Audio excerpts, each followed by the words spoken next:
Want to generate a QR code for your Spotify playlist using Unicode?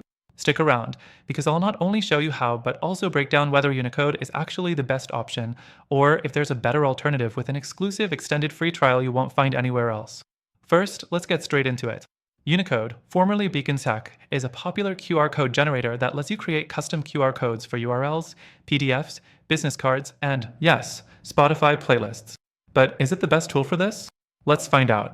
To create a QR code for your Spotify playlist in Unicode, log into your account and go to the dashboard. Select Create QR Code and choose the website URL option. Now, grab your Spotify playlist link. You can do this by opening Spotify, selecting the playlist, clicking the three dots, and hitting Share Copy Link to Playlist. Paste it into Unicode, and your QR code will be instantly generated. Next thing, customization. Unicode lets you change the color, add a logo, and even choose different QR code shapes. This is great for branding, but some customization features, like animated QR codes or advanced tracking, are locked behind premium plans. The third thing, tracking and analytics. Unicode offers detailed scan analytics, letting you see where, when, and how often people scan your QR code.